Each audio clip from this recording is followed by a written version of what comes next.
Now, on December 4th, the year 2025, something historic happened in Washington, D.C. The United States brought together two bitter rivals, that is Rwanda and the Democratic Republic of Congo, to sign what is now being called the Washington Peace Accord, a deal promising to end one of Africa's deadliest and most complicated conflicts. But here is the twist. Hours after the agreement, gunfire erupted again in eastern Congo. So what really happened behind closed doors? Let's break it down.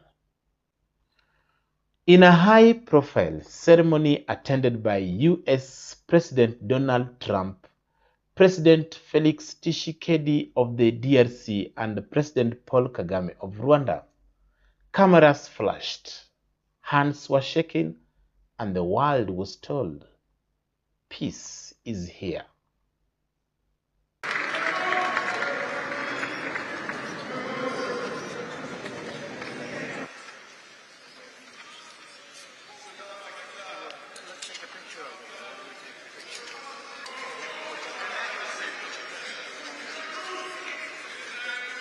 That's a big deal. They like his people. They've spent a lot of time killing each other, and now they're going to spend a lot of time hugging, holding hands, and taking advantage of the United States of America economically like every other country does. And I think they're going to get along really well, so I hope so. Thank you very much. Look at them. Look at the way they love each other. Thank you.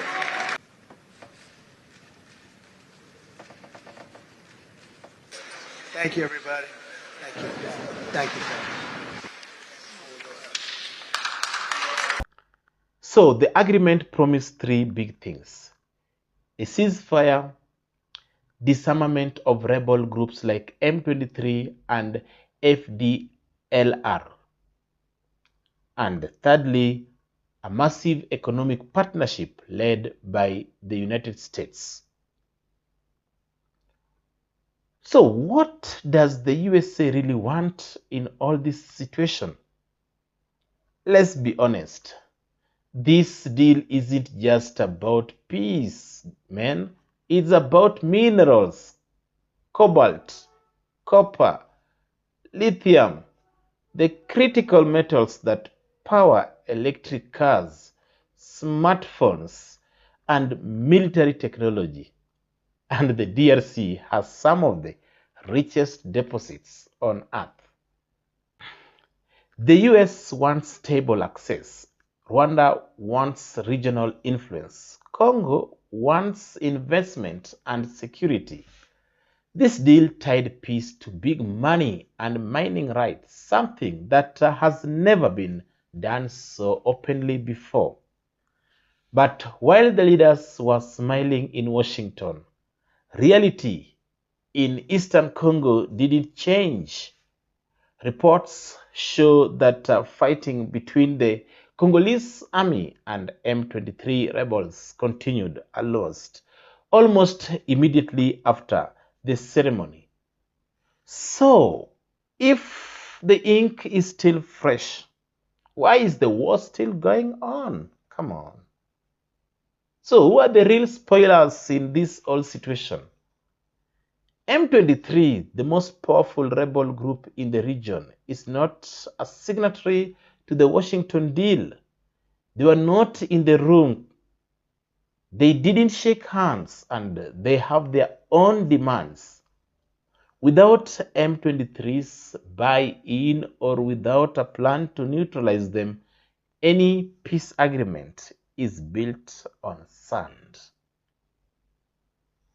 Let's also look at the trust issue here. For years, Kinshasa and Kigali have accused each other of supporting rebel groups. The distrust runs deep. Even with the US involved, both sides still doubt whether the other is serious about peace. The deal promises joint security monitoring, but no one knows if that will actually work on the ground. But why is this deal, or why this deal could still matter? So here is the thing. Despite the challenges, this agreement is still a big moment. For the first time, the US is putting serious diplomatic pressure and investment on the table. It could open roads, build infrastructure, and potentially bring stability if the fighting stops. So here is the big question. Is this peace deal truly the beginning of a new chapter or just another signature with no change on the ground? Eastern Congo has seen agreements come and go, but this one, powered by global economic interest, might reshape the region for decades. One signing ceremony can't stop a war, but it can open a door. Now, the world is watching Rwanda, the DRC, and the United States to see if they walk through it.